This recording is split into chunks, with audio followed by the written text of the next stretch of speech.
Yes, when I converted to Islam, I had already given my family an idea that I was questioning my religion.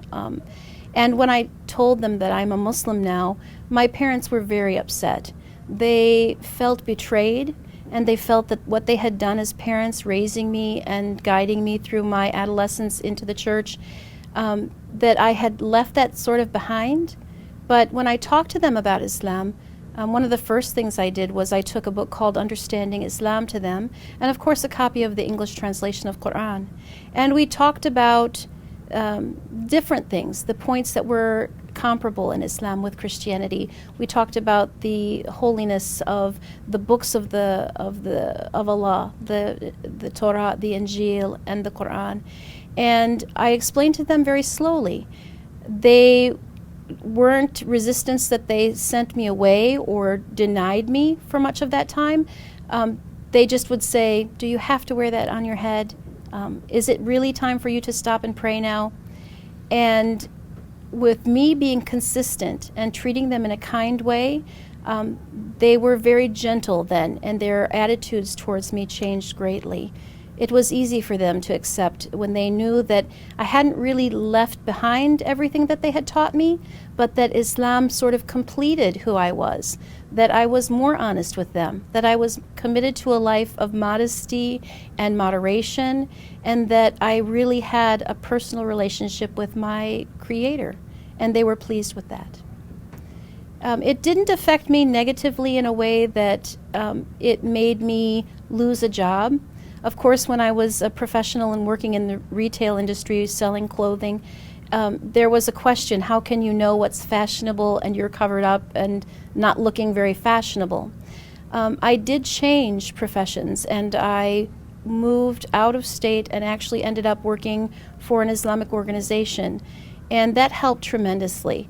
I had a chance to live my life as a Muslimah and grow and learn more about Islam soon after my conversion, and that really helped me develop as who I am today. I did get back to the education, and I thought that it was very important for the children of our Islamic schools to see an English-speaking Muslimah, somebody that could guide them and help them grow in their education. So I went back to teaching, and that's where I am working today. The best example of that is one of the Sahabi said, if I had to be a Muslim because of the people, I would never be a Muslim. And I learned that although Islam has so many benefits, not every Muslim takes full advantage of those benefits in their daily life. So what I had to do was not become disappointed because of the behavior of Muslims that aren't practicing, but find out more for myself about the religion and increase my knowledge, increase my understanding, so that I felt fulfilled, not from the people, but knowing that I'm pleasing Allah subhanahu wa ta'ala. It's always contradictory in every society and every religion. There are Christians that practice very committedly, and there are Christians that are just holiday Christians that come only on the high holidays. So I was used to that idea. Idealistically, I didn't expect that from the Muslims, but I oftentimes found that to be the case, that Muslims have different levels of commitment, and their practice also exhibits that. So it wasn't a shock for me, but there have been many times that I expect something and have been disappointed. But I know that Allah, Ghafur Rahim, in His mercy and in His forgiveness, He will look at each person based on their individual actions. I really felt that through Islam, I gained so many things that Christianity didn't offer me. Really, the personal relationship with God, the idea that when I stand in Salah, that there's nobody there in front of me other than Allah subhanahu wa ta'ala. That my guide for living my daily life is that, will this please Allah or not? I don't have to be in fear of individuals or ideals, but only I have to be fearful of Allah. And that created a strength in me and a confidence as a human being that I'm able to live my life in the most decent way possible and still have a personality of values and character that's becoming to other individuals. The other thing is that we are a humanity, that there's no difference among the believers, not from Malaysia or Indonesia or from the Arab world or from America, except those that have knowledge and faith. And you can be the richest person in the world, or you could be the poorest person in the world, and Allah will judge you only on your individual actions. And so money doesn't count, status, family name, the country of your origin, but that we're all one humanity. Well, it appears to me that oftentimes the leadership in the Islamic world is lacking. By name, they're Muslims, but they don't necessarily follow what Allah subhanahu wa ta'ala had intended. So in their leadership process, they move away from Islam, and I understand their reasoning for doing that, but the true fact of the matter is that when they're claiming to be Muslims and they're not following what Islam teaches, they're creating inconsistencies. The other situation that we have is that although we have opportunities to make a good presence of Islam in countries that are not known to be Islamically based, we oftentimes make a mess of things. We don't present the proper face of Islam, often extremist in nature, and when people see extreme things, they tend to move away from it rather than be drawn to it.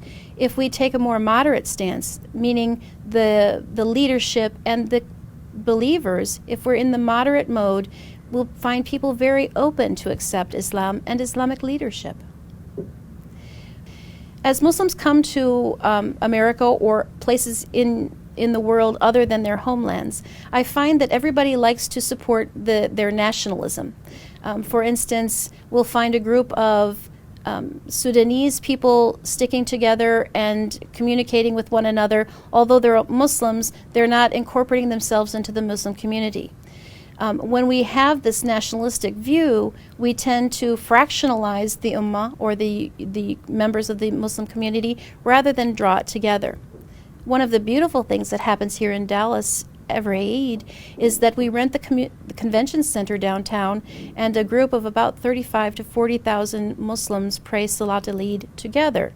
So what it does is it creates a sense of unity. Although we can't be together like that at every Salah or every event, at least 2 times during the year we do get together, and you truly feel the strength and the magnitude of what the Muslim community can do. I think it's important for everybody to feel that they're part of their own community first and foremost, meaning it's okay to be nationalistic and be proud of your heritage, but you have to overcome that pride with what Islam teaches us, is that there is no difference although Allah commanded us to go to nations and tribes and expand the religion, it's good to respect that, but not let that take over and not leave the Islamic values for what's tradition and custom of the area that they're from. I've traveled to several Islamic countries, and I've found that the best thing about that is the accessibility of worship, and to hear the adhan called, just the mention of Allah subhanahu wa ta'ala on a regular basis is a blessing. You also have freedom of practice, the ability to go about living your Islamic life and worship in an open society where there is no fear of retribution because of that. That's certainly an advantage for every Muslim in this day and age. The deficiencies of the Muslim countries is oftentimes they tend to see only the problems that they have or the issues that they have in their local areas, and that would lead to a situation where they're more closed and they don't acknowledge the people, the Muslim communities around the world. If we did that and we gather around the Islamic identity and issues, we certainly would have the power of being numerous, and that would help in many ways.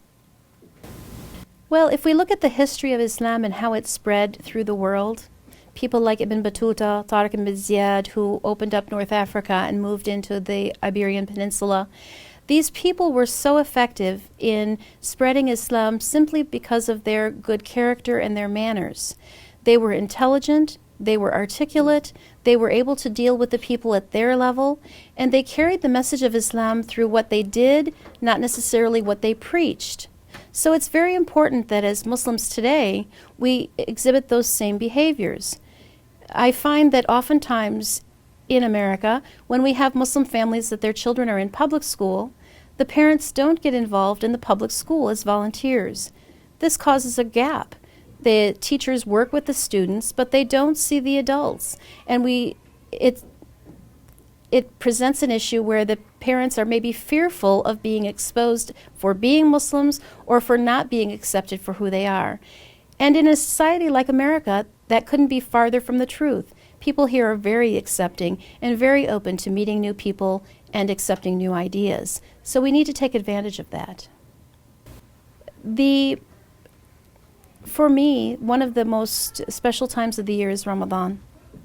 It really is a time for me to focus again on what it means to be a Muslim, to really put aside this world and live out our Islam in a way that purifies the body and the soul. Setting aside time to make extra prayers, attending the Taraweeh, reading Quran, oftentimes reading it, at least one time in Ramadan, perhaps some more.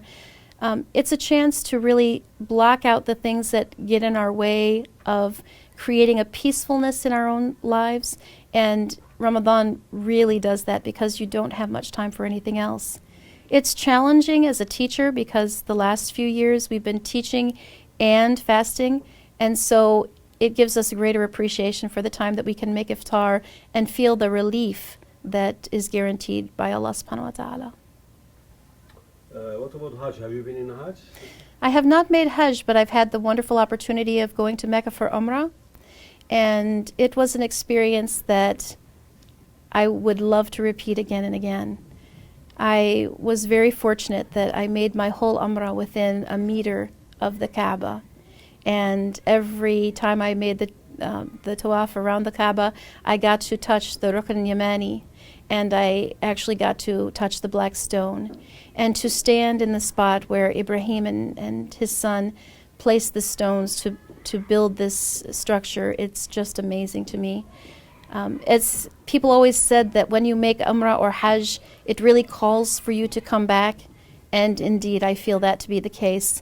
As soon as I have the opportunity, inshallah, I will go back to Saudi Arabia and perform the Umrah again, and inshallah the Hajj soon. It's, for me, sometimes it's a point of sadness, because in the Salah, I reflect on all the things that I'm probably falling short of, the things that I haven't done, and I really open my heart for Allah and ask for His forgiveness during the Salah. This is the one time that I'm closest to Him. And it's the one time that I feel that I'm very much exposed, that Allah has at that moment, a window to my soul, and it's a very important part of my day. I'm always amazed at when I read Quran. Of course, I'm not proficient enough in Arabic to read it in Arabic. When I recite my prayers, I use the same surahs over and over again. But I'm counting on the fact that Allah subhanahu wa ta'ala guarantees that each letter of Quran that I recite will be recorded for me. And inshallah, that will be for my benefit. But I found so many amazing things. I know that translating the Arabic into English is one of the most difficult things to do because of the richness of the Arabic language. But I find that there are so many possibilities and so many promises made in Quran that it's really amazing and really does affect the soul. The more that you read and the more that you're affected by the words, you start to understand the wisdom that Allah subhanahu wa ta'ala is truly majestic, and it's a comfort. I think the most important thing is, as we are walking on this earth, that all Muslims are responsible for making da'wah, to really not preach Islam, but be good examples and follow the role of the Prophet, peace be upon him, in the act of living their Islam to its fullest, using it as a way to guide and encourage one another and others and bring them to Islam. And it's an incredible opportunity for each and every one of us to fulfill our Islamic obligation. Assalamu alaikum and Ramadan Mubarak to all of you. Please join us for our Ramadan anytime you'd like. You're very welcome.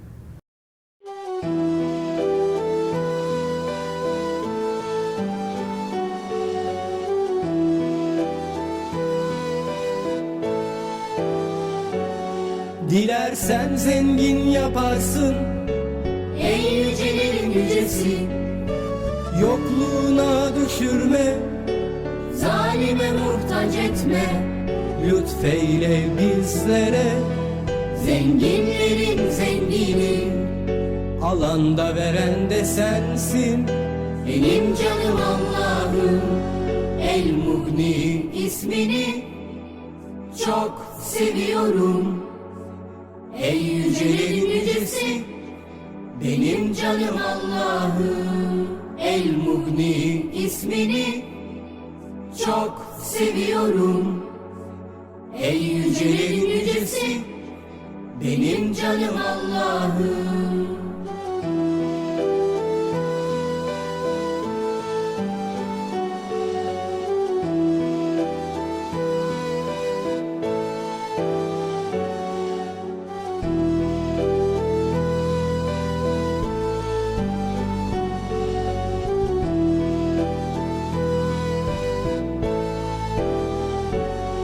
sana teslim şu kalbim.